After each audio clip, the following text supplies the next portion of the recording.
Okay, now this is a patient has a reverse curve. Now she had a trauma a few years ago where she actually drowned in a pool.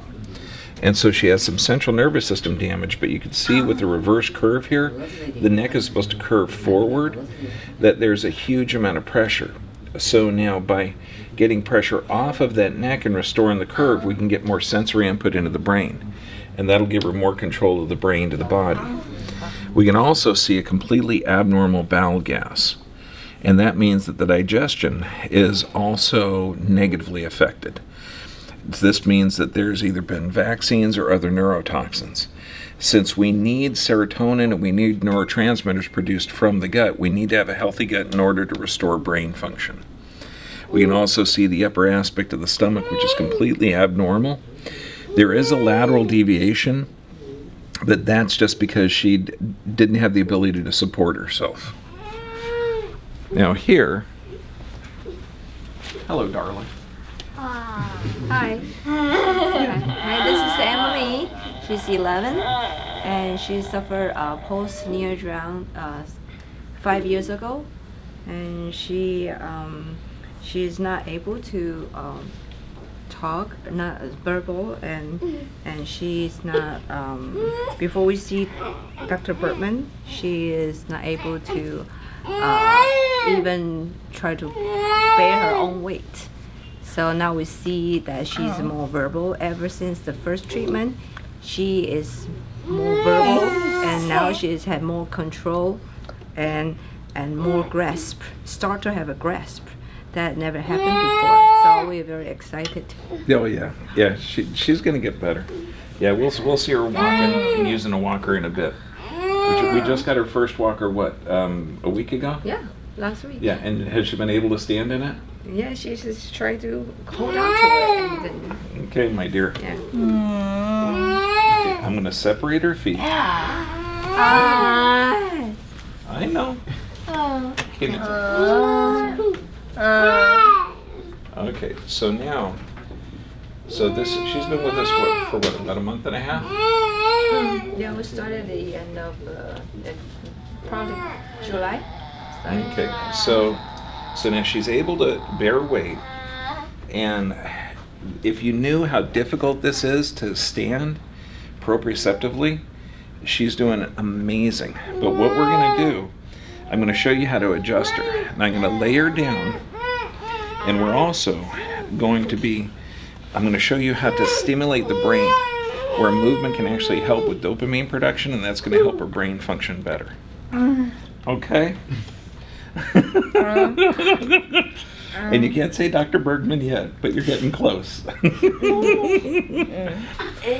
Now, one of the things you're going to see is a vibratory influence, okay, on the feet. And I do this until the tone of the Achilles tendon changes.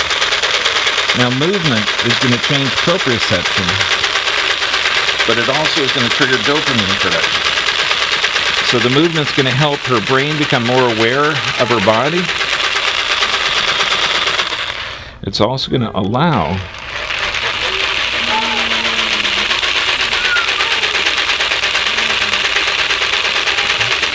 her to get more, and I do that until the change of the Achilles tendon, the change of the tone. Now there's an asymmetrical firing here, so what we're going to do is distract.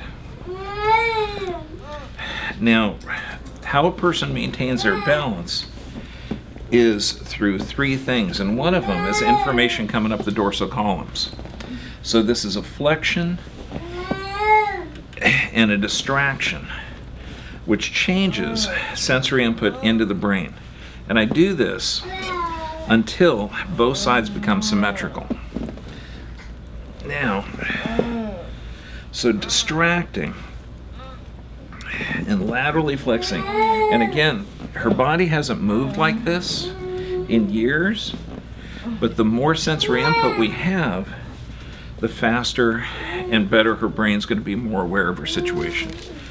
She even have, and this is really common, they'll put plastic devices to keep the leg in a flexed position. However, that lack of movement is not beneficial to growing new brain cells or helping the brain's view of the body.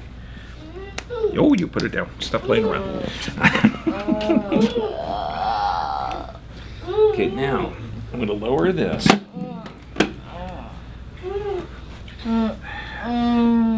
Now, since she's been in a spastic state for a while, I know.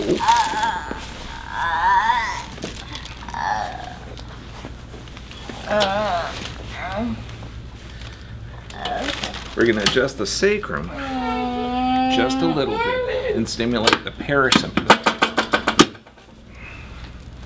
Now go right on your back, dear.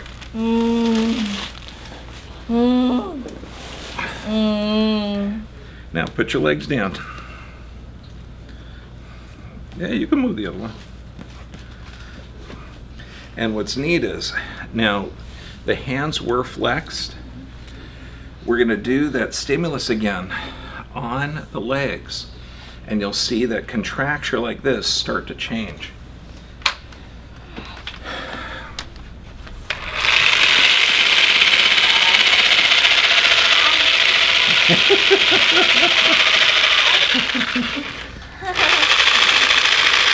You're not supposed to giggle. This is therapy. You gotta figure it with so long.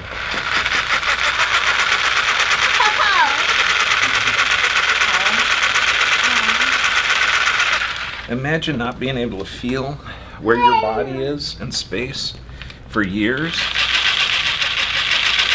and then all of a sudden start to feel it. You can see her hands are starting to open, close. She's playing with her fingers, which is essential because you, my dear, are going to be using that walker. You need to hold opposing thumb thing.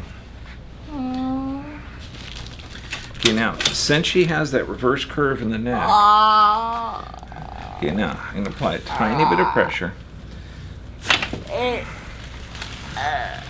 And very, very little.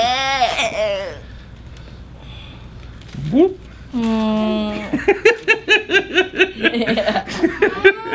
I know, you've been waiting for that one, dear.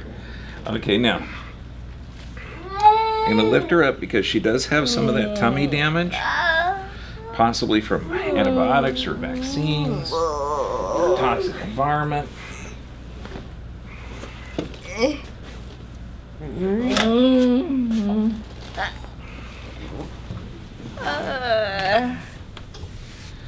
Okay, now.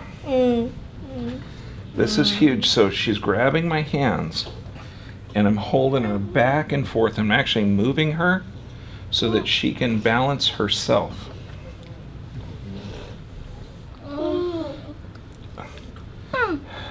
Which, think how fun it is to be stuck in a chair for so long and then finally learn how to be able to stand.